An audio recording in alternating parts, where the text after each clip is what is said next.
অন্তর্বর্তীকালীন সরকারের প্রধান উপদেষ্টা ডক্টর মোহাম্মদ ইউনূস রাষ্ট্র পুনর্গঠনে মার্কিন যুক্তরাষ্ট্রের সহায়তা কামনা করেছেন। রোববার রাষ্ট্রীয় অতিথি ভবন যমুনায় যুক্তরাষ্ট্রের উচ্চ ক্ষমতাসম্পন্ন প্রতিনিধি দল তার সঙ্গে দেখা করলে তিনি এ সহায়তা চান। প্রধান উপদেষ্টার কার্যালয় থেকে পাঠানো বিজ্ঞপ্তিতে এ কথা জানানো হয়েছে।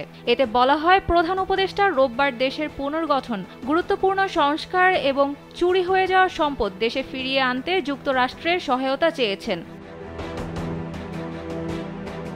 ২০০৬ সালে শান্তিতে নোবেল বিজয়ী অধ্যাপক ডক্টর মোহাম্মদ ইউনূস অন্তর্বর্তী সরকারের চ্যালেঞ্জগুলো একে একে উল্লেখ করেন। তিনি জানান, তার সরকার দ্রুততার সঙ্গে অর্থনীতি পুনর্গঠন, সংস্কার ও পুনরায় সচল করার পাশাপাশি আর্থিক খাতে সংস্কার এবং বিচার বিভাগ ও পুলিশের মতো প্রতিষ্ঠানগুলোকে কার্যকর করার উদ্যোগ নিয়েছে।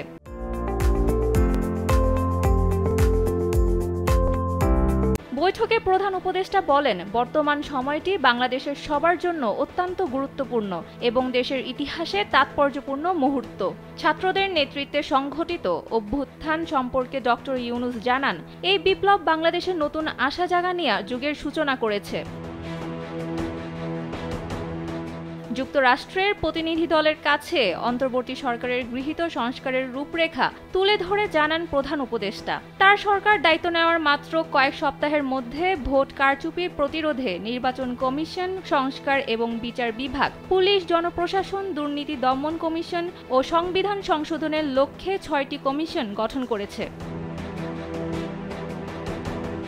স্বৈরাচারী সরকারের ঘনিষ্ঠ দুর্নীতিবাজদের মাধ্যমে আত্মসাৎ ও পাচার হওয়া অর্থ ফিরিয়ে আনার ব্যাপারে সরকার অঙ্গীকারবদ্ধ বলেও উল্লেখ করেন ডক্টর মোহাম্মদ ইউনূস।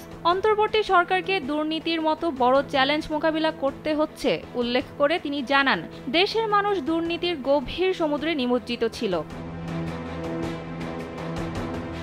যুক্তরাষ্ট্রের রাজস্ব ও অর্থ দপ্তরের আন্তর্জাতিক অর্থায়ন বিষয়ক সহকারী আন্ডার সেক্রেটারি ব্রেন্ট নেইম্যানের নেতৃত্বাধীন মার্কিন প্রতিনিধি দল ডক্টর ইউনূসের নেতৃত্বের প্রশংসা করে। বাংলাদেশের অন্তর্বর্তী সরকারের সংস্কার কর্মসূচি বাস্তবায়নে সহায়তা করতে পারলে ওয়াশিংটন আনন্দিত হবে বলেও উল্লেখ করেন মার্কিন সরকারের প্রতিনিধিরা।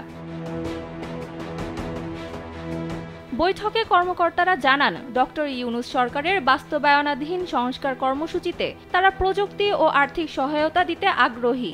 ঘণ্টাব্যাপী বৈঠকে আর্থিক খাতের সংস্কার, বিনিয়োগ, শ্রম পরিস্থিতি, রোহিঙ্গা সংকট এবং জাতিসংঘের সাধারণ অধিবেশনে যোগদান উপলক্ষে প্রধান উপদেষ্টার আসন্ন নিউ ইয়র্ক সফর নিয়ে আলোচনা হয়।